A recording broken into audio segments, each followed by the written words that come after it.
Early June, 1967. The six-day war in the Middle East between Israel, Egypt, Jordan, and Syria is underway.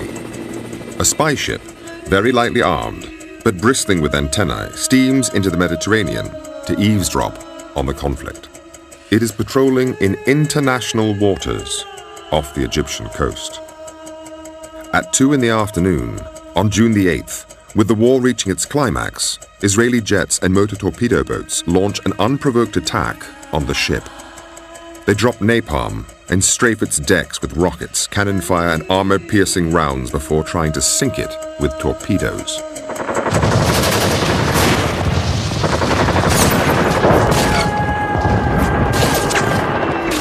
We had no way to defend ourselves, and we're just slaughtered. And they shot up the life rafts that were put into the water, and they shot the ones that were still on board the ship.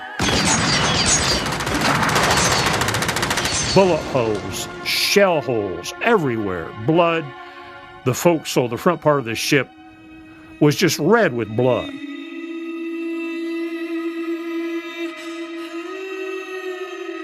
Throughout the attack, the ship flies the Stars and Stripes, the flag of Israel's closest ally, the United States of America.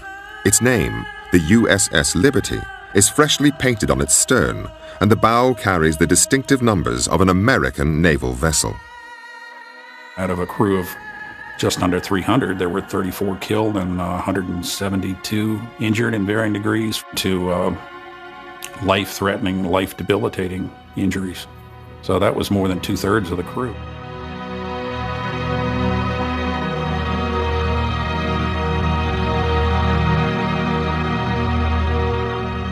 This audio tape, which has never been broadcast before, was recorded in real time by the Israeli military during the assault.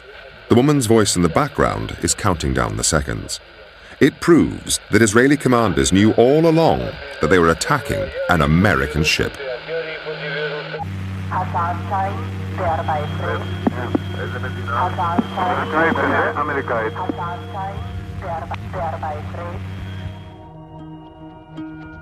For the first time, this and other evidence allows us to reveal the true story of what happened that day and what came after, when a deadly assault by one ally on another was covered up and an American president was manipulated by the secret agents of a foreign power, events that have shaped US-Israeli relations ever since.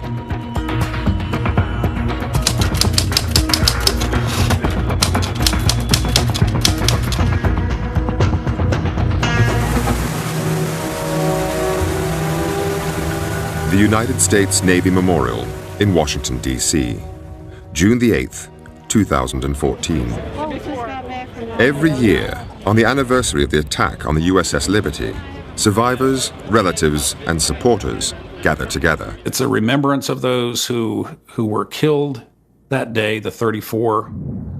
I'm Dave Lucas. I was in charge of the deck force. I was 25. My first child was born when I was one day out on that cruise. So as long as there's survivors and maybe children of survivors, I think this will probably be an annual event. And salute. Forward. The names of the 34 killed are read out. Oh. Jack Raper. Punctuated by the tolling of a Navy bell. David Marlborough. And the playing of taps, the traditional military funeral lament.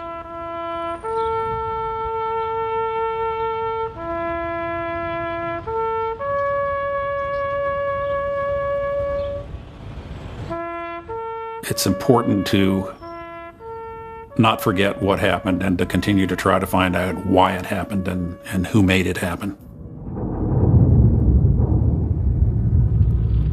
In the summer of 1967, America was in turmoil. An incendiary mixture of racial discrimination and extreme poverty exploded into a summer of rioting in cities across the country. But one issue dominated.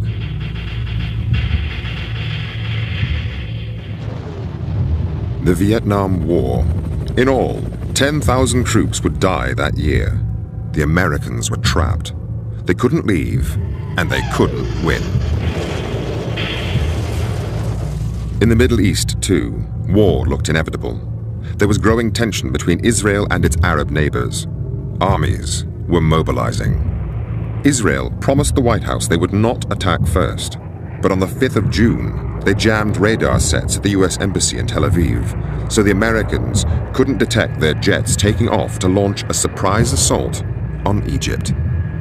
Meanwhile, the USS Liberty was sailing across the Mediterranean into the war zone. Liberty was a state-of-the-art intelligence-gathering vessel of the time, and what we did is we were a listening ship. My name is Lloyd Painter. I was a research officer. We could receive any signal that was out there, low band, high band, anything, intercepting it, recording it, and we did have on board some translators who could have immediate translation of what was going on. We would actually bounce signals off the moon back to NSA. We're spies. I'm Jim Cavanaugh. I was a communication technician aboard the USS Liberty, and I intercepted Morse code. We're spies. I mean, we're intercepting messages from embassies, military bases, police, anything and everything that we could get to ensure that the United States was comfortable with what was going on in the world and no one was conspiring against us. And basically, it was to protect our interests.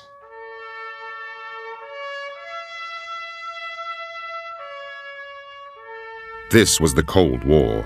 American President Lyndon Johnson knew that the Russians already had substantial military influence in Egypt. He needed to find out what they were going to do next, to make sure that a local conflict did not become a world war, with the USA backing Israel and Russia siding with the Arab cause. I was assigned as a Russian linguist aboard the ship. I'm Bryce Lockwood, United States Marine Corps, retired. The Israelis. Our primary purpose was to intercept communications of the Russian spy aircraft that were at Alexandria, Egypt, and that was our job, was to find them. We were not targeted against the Israelis. Life was very relaxing. One of the nice things about the Liberty is we had air conditioning because we had communications equipment, so we were cool in the hot days. It was a very laid-back, very clean ship. It was spotless. The morale was pretty high. I mean, very high. By the time the Liberty arrived off the coast of Egypt on the 8th of June, the war had just 2 days left to run. Israel had seized the old city of Jerusalem, the West Bank, and the Gaza Strip. Jordanian forces were beaten, and Egypt was conceding defeat. Only Syria held out. The airwaves were dead. The only voices we did get were those of Israeli or Hebrew, was what we were hearing. My name is Bob Wilson. I worked for NSA on June the 8th, 1967, when what we were trying to monitor, find something coming from the direction of Egypt. There just was nothing. They owned the skies and the ground and everything. I don't think there was anything moving at that time that they didn't know about. I was listening to the chatter the night before. They knew it was an American ship that came into the area. They knew who we were. 5:15 a.m., first light. The ship's log recorded an Israeli photo reconnaissance plane flying over the Liberty. It was easily identifiable as a Nor-Atlas aircraft, and those are photo reconnaissance aircraft. Israeli records obtained by Al Jazeera show that their reconnaissance plane reported the Liberty as an American spy ship, hull number GTR-5. Well, I was on the bridge. I'm John Scott. I was the damage control officer. And it circled the ship kind of in a broad circle and headed back towards Israel. Israeli planes then continued to fly over the Liberty all morning. And they would do half-moon passes over us, and we saw that they were Israeli. They were slowly lumbering over our ship, and we were waving at them, they were waving at us. They were sophisticated, almost as sophisticated as we were as far as surveillance and technology. They had everything. We supplied them with all the technology. To this day. And I felt that we were in great shape because they knew who we were. They're our friends. We felt safe. Actually, it was a secure feeling to see them. There was one other thing which made the crew feel safe. We had an American flag flying, the standard, and then we put up the holiday colors, which is a huge American flag. And it was a bright sunny day with the wind blowing, I don't know, 5 or 10 knots, the flag was unfurled. You could see it for miles. Meanwhile, Israeli military jets were on their way. On the real-time audio tape obtained by Al Jazeera, at 1:53 p.m., the pilots asked their base control about the ship. The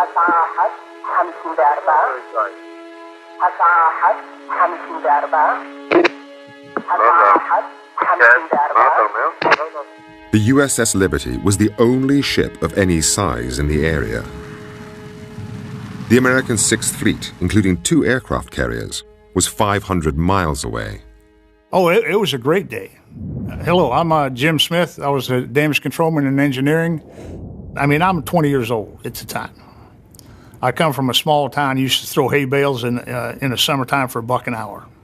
Sun was shining, blue sky, clouds, nice, people sunbathing on the deck. We had lunch, and 5 minutes later maybe, here came the jets, and nobody really knew what was happening until they started firing at us.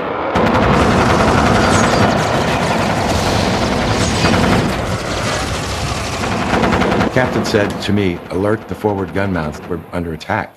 And I tried to raise the 2 sailors in the forward gun mounts. I looked out, and they were blown to pieces by the rocket. When the attack started and we realized that we needed help, we tried to communicate with the Sixth Fleet. They were jamming both our distress frequencies and our tactical frequencies. The tactical frequencies is all right, but the international distress frequencies is a violation of international law to jam them, and the Israelis were jamming them. And we could not get a signal across. Here's the question I have to ask. Who would know the frequencies other than an ally? And who was the ally in the war? It wasn't Egypt. It was Israel. They would know, and only they would know in this conflict, what our frequencies would be. Now cut off from the outside world, the crew on the Liberty was defenseless. We had 450 caliber machine guns on board that were basically there to repel any boarders that might come by, a pirate situation. Certainly weren't designed to bring down jet aircraft that were hammering at us. But you can't shoot a jet going 600 miles an hour with a 50 caliber machine gun. It doesn't work. It was just a surreal scene. People who had been standing there earlier joking and laughing were now dead, dying, and with the walking dead and wounded. It was just unreal. Gasoline barrels stored on the deck of the ship burst into flames. The crew rushed to try to put out the fires. I was watching the aircraft as they circled around, and when they got to coming back towards the ship, I just holler at him, down. They'd fire and circle back around. We'd jump back up and keep fighting the fire. The rocket noise is horrendous. When a rocket explodes, you can't escape a rocket. I don't care where you go. What the crew didn't know was that at 2:03, the Israeli pilots were ordered to use a new, much deadlier weapon.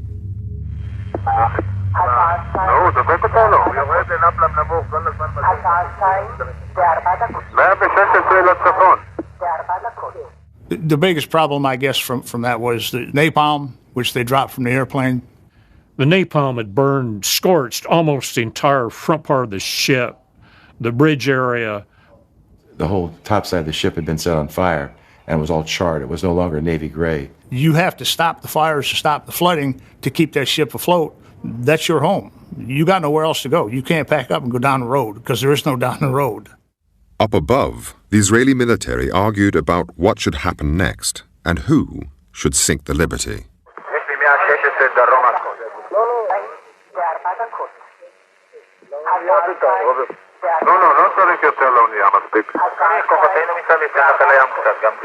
I remember thinking, I was in pretty good shape then. I said, I think I can swim it to the shore. And then I thought sharks. And I thought a lot of things, all quickly,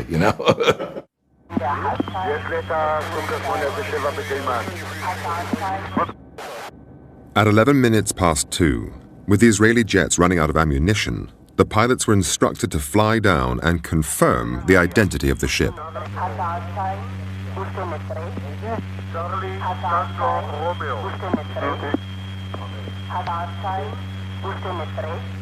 It was now 2:12, and the Israeli control tower knew for certain this was an American ship, the same one its forces had first identified at 5:15 a.m. that morning, and then buzzed again during 7 additional reconnaissance flights throughout the day.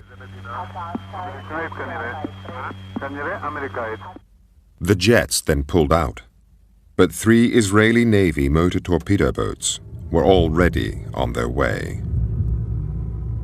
The USS Liberty was a spy ship. In the event of an attack, it was standard procedure for the spies on board to destroy everything, just in case it fell into enemy hands.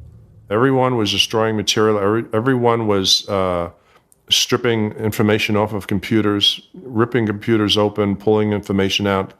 That's something you just don't want to hear aboard ship. You've done all this work, collected this intelligence, and processed it, and now you have to destroy it. You just didn't want the enemy to get a hold of anything classified. At 2:35, the Israeli motorboats fired 5 torpedoes. 4 missed, but 1 hit.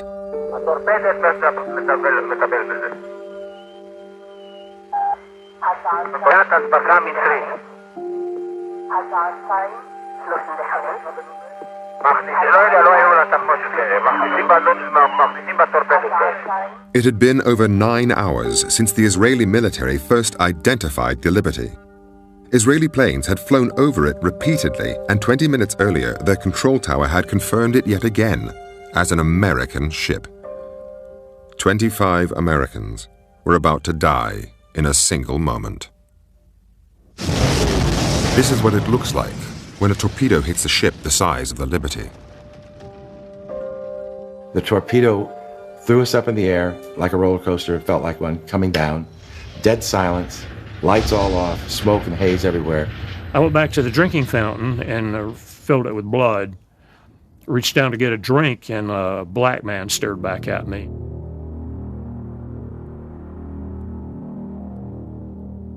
And when it fell back to get right, it just kept getting wrong. Kept sinking and sinking and sinking. We just waited, all of us waited, thinking that this was it. We're going down. And I figured that was the end of life for me. The torpedo had blown a huge hole in the hull, 39 feet by 24, killing 25 Americans in a single hit. The torpedo hit the room that I was in, and it was just luck. This guy died, this one lived, that guy died. It was how much shrapnel was coming in your direction. You know, the old-fashioned typewriters, I had the letter H sticking out of my left foot. I had, 80 pieces of shrapnel in my lower extremities, and the place filled up with water that fast. Totally black, totally filled with powder and oil. It was like you were gagging, and you only had about 8 or 10 inches of space where you could catch a breath. The only way I could go in that direction was to drop down and swim underwater 4 or 5 strokes, come back up, and then frantically catch a breath and try to find something else to hold on to. I got pulled through the hatch and onto the deck. Others were not so lucky. My friend Ronnie Campbell had a desk right there. And I remember Ronnie saying, "You fellas can do what you want to, so I'm going to write a letter home." And he stuck a piece of paper in his typewriter, and began typing, "Dear Eileen, you won't believe what's happening to us." And just seconds after that, the torpedo struck and killed both the 2 Marines, killed my friend Ronnie Campbell. And my job was to try to get probably 20 or 30 wounded sailors out to the main deck and to the life rafts. So I went up and looked out myself before I tried to get anyone up, and that's when I observed a motor torpedo boat, Israeli, plainly marked with the Star of David, machine gunning our life rafts. The crew of the Liberty were now trapped on board their own ship with nowhere to run and nowhere to hide. The torpedo boats came in closer and began to machine gun the ship using armor-piercing projectiles. The armor-piercing, the shells that they were using were leaving holes about that big around in the metal plating. Just peeled it out like it was orange peel. At close range, the armor-piercing rounds ripped through the steel hull of the ship. Nowhere was safe. This bullet was retrieved from one of the navigational books at the rear portion of the bridge. It had penetrated the skin of the ship, gone through at least one other book, and then stopped in the second book. This is part of an armor-piercing shell. The outer portion or jacket makes the hole that this then goes through. And a bullet like this that hit Seaman Francis Brown and killed him. He died right on the spot. Just fell to the floor dead. He was just barely 18.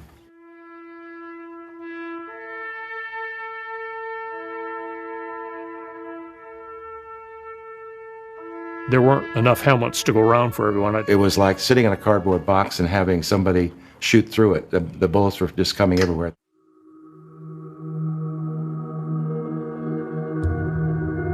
Throughout the attack, the Liberty had been silent to the outside world. All its aerials were either smashed or jammed. We had one whip antenna which hadn't worked the entire cruise, and it had a bullet hole in it. One of the radiomen had taken a reel of coax cable and ran it from one of the transmitters back there to that whip antenna and took some shrapnel in the process. He got out a mayday. Firefox, Firefox, this is Rockstar, Rockstar. Under attack by unidentified surface and naval air units, require immediate assistance. The American Sixth Fleet was 500 miles away and picked up the signal. So did the Israeli armed forces. The attack stopped shortly afterwards. The American aircraft carriers were in the middle of a nuclear weapons drill and had to rearm with conventional bombs before they could take off. Once the Israelis knew the US jets were in the air, they summoned the American naval attaché and told him there had been a terrible mistake. The American planes were recalled. As they returned, Israeli helicopters flew out to the Liberty. This one had some personnel from the Israeli government, and the U.S. naval attaché dropped a brown paper sack on the deck in the forepart of the ship, weighted down with an orange, had a business card in it. It landed right next to the severed leg of one of the deck personnel. And the note said, "Do you have casualties?" Pretty obvious that there were casualties. I mean, there's still body parts and blood streaming down the bulkheads. So his message, "Do you have casualties?" was kind of out of place. One of the sailors carried that sack back to the captain, and the captain took out the note and read it, looked up at the helicopter and popped the social finger at him.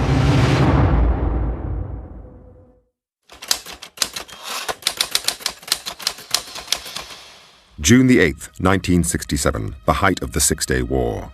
The USS Liberty, an American spy ship, had just been attacked by Israeli jets and torpedo boats while in international waters off Egypt.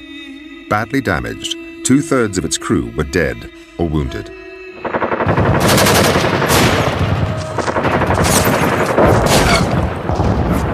As soon as the news reached Washington, the attack on the Liberty instantly triggered a domestic political crisis.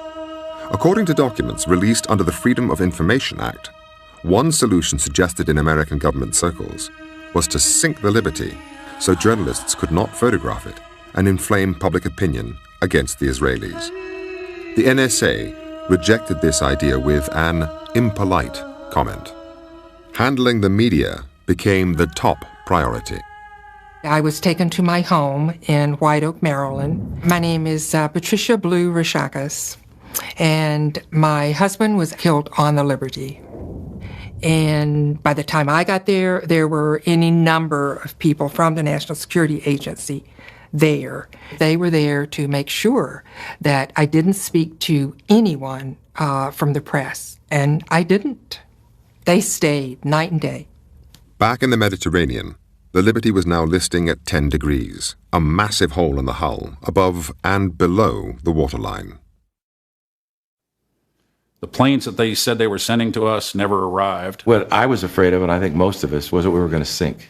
Well, the mess decks was pretty much littered with the wounded. It looks like something out of a horror movie, with people standing around or lying, wounded and dead and stunned, their heads missing, parts of their bodies. The Liberty had only one doctor on board, with very limited medical resources. There was not a table that wasn't being used with a body on it or a wounded body on it.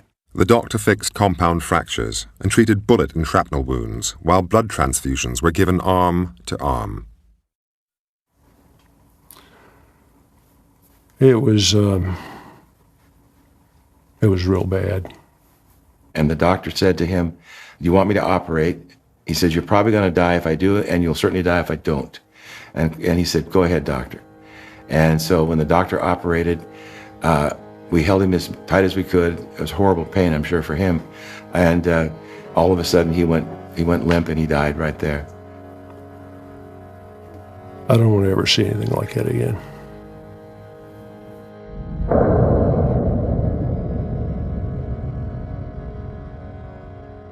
Captain McGonigal received a pretty bad leg injury, lost a lot of blood. He was navigating by the stars. We had a little bit of power and tons of water in our belly, which meant the ship waved back and forth all night long. The next day, American ships arrived to take the injured and the dead off the Liberty. The American government now made sure that no journalists could get anywhere near the crew. When they took the severely wounded to various parts, they actually posted guards on their rooms so that no one could be interviewed by the press. The total press blackout was in effect.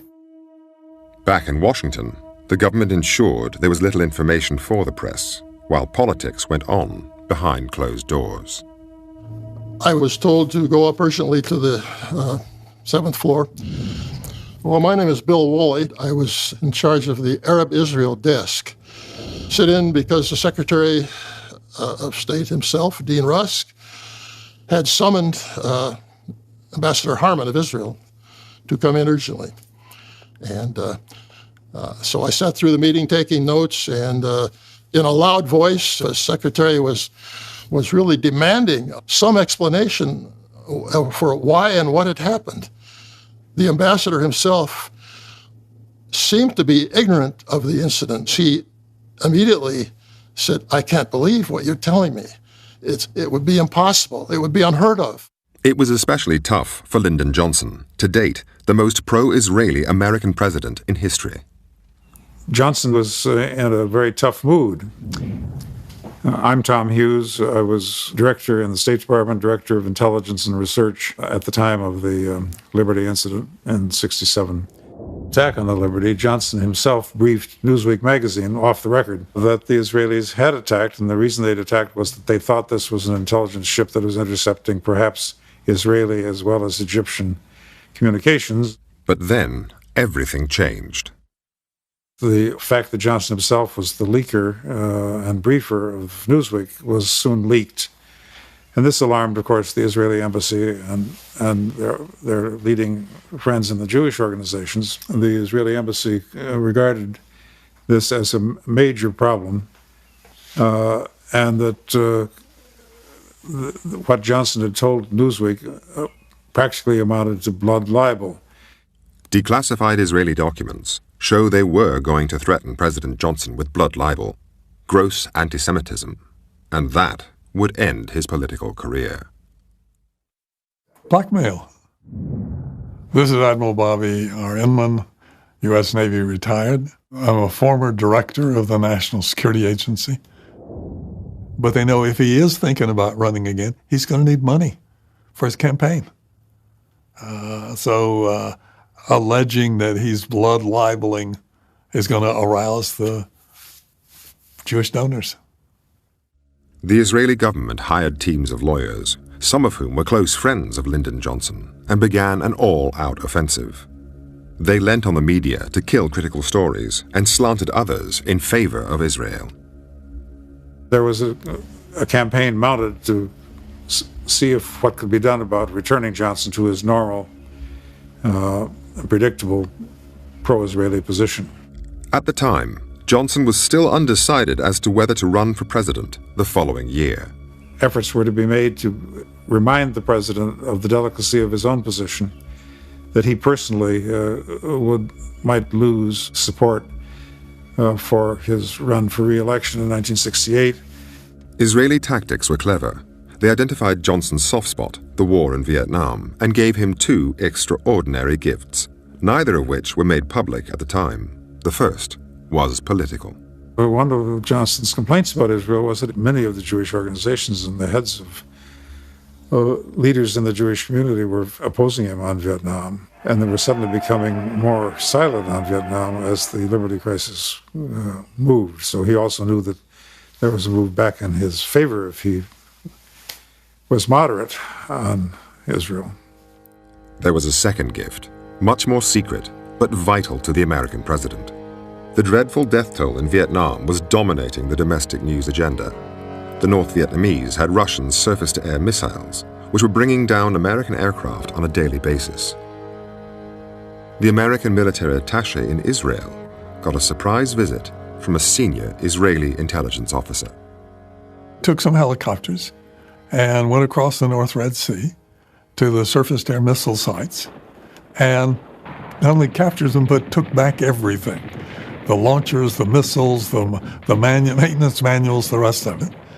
And then he went to the U.S. Embassy, to the air attaché, and said, I think I have something you might be interested in.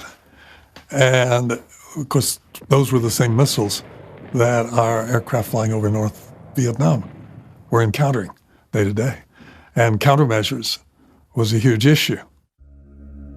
So grateful was the American government, they gave Israel 2 gifts in return. They resupplied them with the weapons they had just lost in the war, and the Liberty inquiry run by the Department of Defense, the DoD, was watered down. All that's influenced by what have we benefited from the captured SA-2 missile sites. Soon, Johnson did respond and took a much more lenient line and wished that the whole incident could be put behind us as soon as possible. Johnson's softer approach to Israel was immediately reflected in the American Navy inquiry, which was now underway on board the Liberty. We began to realize that a cover-up was descending upon us. A lot of people that were in a key position to offer testimony were not given that opportunity. I testified to the machine gunning of life rafts, to the captain's state of mind, and it was that those 2 issues in particular were totally omitted. Lloyd Painter was not the only officer to have his testimony ignored. I saw what looked like unburned Vaseline, and I scraped a little bit of it off and put it in the jar and sealed the cap on. And I presented it to the Court of Inquiry, and that's the last I saw of that jar. There was no mention of napalm, and I'm sure that's what it was. They didn't want to hear any of that. I didn't know that at the time. I didn't know it till many months later that none of that had been recorded. Looking back on it, it was a total sham. The U.S. Court of Inquiry reported in just 20 days. It was a rush job, full of spelling mistakes, much key evidence ignored, no Israelis interviewed, and it exonerated them from blame. I read the Court of Inquiry and realized that my statements had been stricken from the record and never recorded. So I knew then for certain that the cover-up was massive.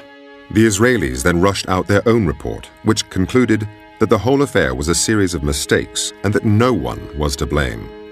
The only dissenting voice was that of the Israeli ambassador in Washington.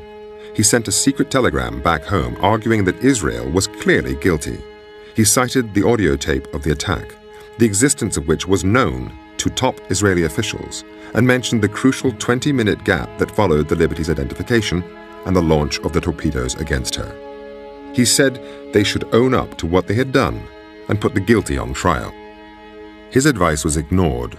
The focus now was to repair the damage to American-Israeli relations. The Israelis have always been very skillful at tracking what the U.S. government is doing, saying, thinking, and effort to influence it. And they're by no means the only country that does it. Many do. They're just more effective at it than most. And the great advantage they have as compared to other countries is their influence in the Congress. Around the time of the attack, the Washington Post had noted that the Jewish lobby could help determine the outcome of 169 of the 270 electoral votes needed to win the White House.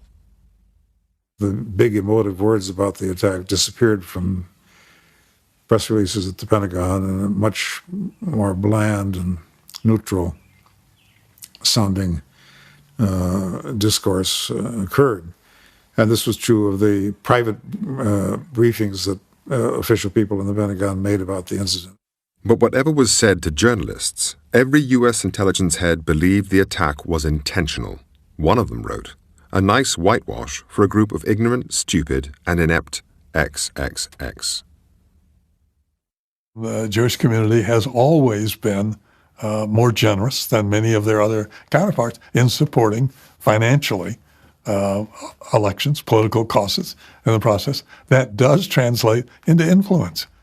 Many of Johnson's closest friends and advisers were pro-Israeli, and they reported back to Tel Aviv on his every move.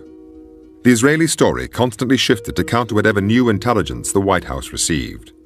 So sensitive were these communications that the Israelis used code names to protect the identity of their White House agents.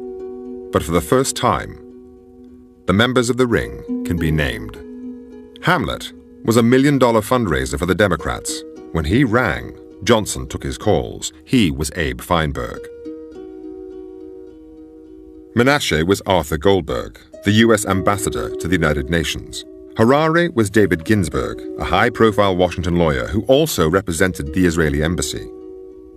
Ilan was Supreme Court Justice Abe Fortas. Lyndon Johnson had dinner with him on the eve of the Six-Day War. The strategy worked. The U.S.-Israeli relationship proved to be stronger than the killing and injuring of more than 200 Americans. The American-Israeli relationship was very much at stake, and it was brought back from the precipice. The crucial intelligence came from the U.S. ambassador to the United Nations, Arthur Goldberg. He warned Tel Aviv that the United States had the audio tape which revealed Israeli pilots knew it was an American ship before they attacked. The tape was quietly buried. I think a conscious decision was made to sweep it under the rug, to put it behind. My reading is that the U.S. government had made a decision to accept the apology and reject the rationale, but don't push it further. With the politics sorted, the only remaining issue was the fate of the USS Liberty, badly damaged and now in Malta for extensive repairs. The torpedo hole was massive and was revealed to be much bigger once they got the ship into dry dock and drained it of water. The sealed compartment was a water-filled tomb, full of bodies, body parts, and top-secret equipment. You could smell death and you could smell oil. That's what I remember. As soon as the air hit the bodies, they began to deteriorate rapidly. You do what you have to do. They were your shipmates, still are. The Navy was more concerned with equipment parts than they were body parts. But when I went down, I knew that you couldn't separate the two. We had to start shoveling up the parts, 168 bags worth. Elsewhere, the makeup artists were getting to work. We were in the dry dock about 6 weeks. And 300 Maltese workers. They're working 2 shifts a day, and I think 7 days a week to try. They were cutting out the shell holes, welding plates over that, and fabricating metal to cover the torpedo hole. And then in one day, they painted the entire ship. We looked like nothing ever happened. We took it across the Atlantic. It was like being in a cemetery. But when we pulled into port, we looked good. This press and everything were there, and we looked like basically nothing really happened. So it was great for the press to downplay what really happened to us. While the survivors met the widows and friends, the 168 bags of body parts and top-secret equipment were quietly taken to an incinerator and burnt. A year later, and the Liberty Captain William McGonigal was given the Medal of Honor, America's highest award for gallantry. The tradition has always been that it is presented by the President in the White House. I look at these 2 gallant Marines, and I see America. Captain McGonigal never heard words like these from his commander-in-chief. There was no television coverage for him as he received his medal in a quiet ceremony in the Navy Yard. President Johnson was just 4 miles away at the time. He stayed in the White House to hand out diplomas to school children. The reason was revealed in this internal memo, which advised President Johnson that due to the nature and sensitivity of these awards, they should be given by the Department of Defense, not by him. The advice was clear. No press release regarding them should be made. When I received my Purple Heart in a secret ceremony in the captain's office, I was admonished, threat of court-martial, don't ever tell anyone where you got this. Don't ever tell anyone how you got this medal. The following year, American aid to Israel increased fourfold, and President Johnson agreed a treaty, classified above top secret, with Israel for the mutual exchange of intelligence, an arrangement which is still in place today, codenamed Stone Ruby.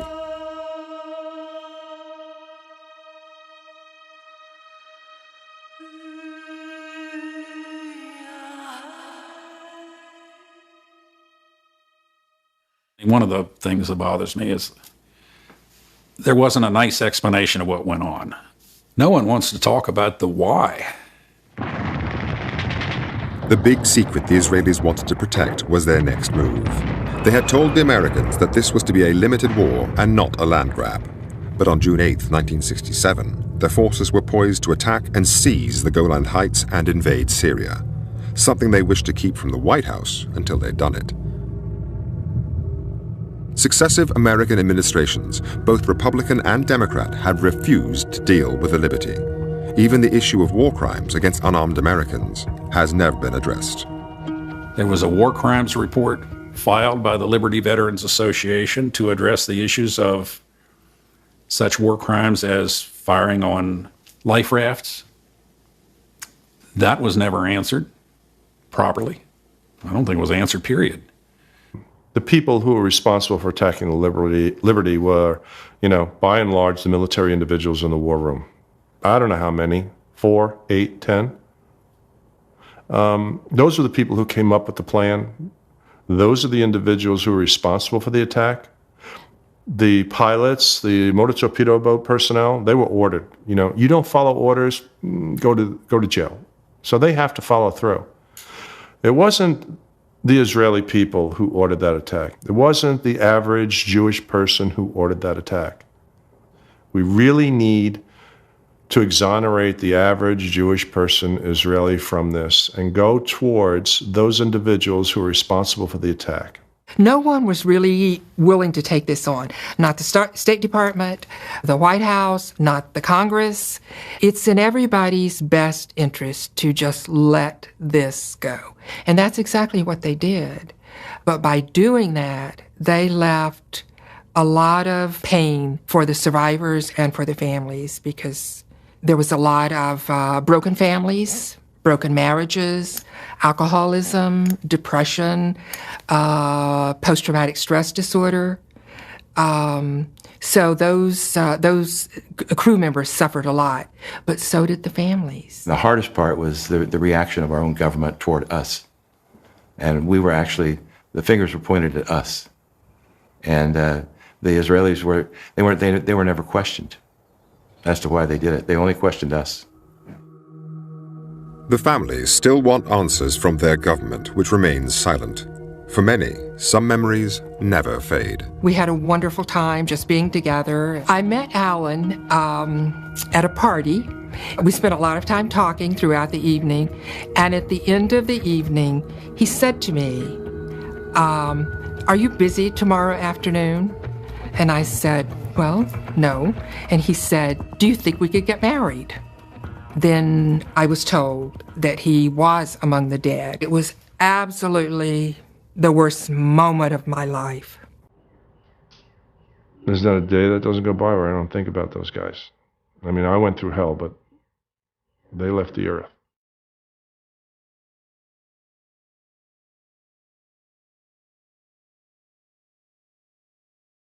When I'm walking up to the mass grave, I still feel a connection with those people. Hard to explain, but it's still there, so I want to remember that connection as long as I can. What we shared, what we felt.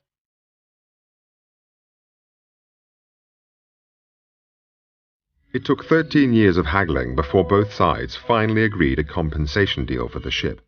By 1980, the bill plus interest was just over $17 million.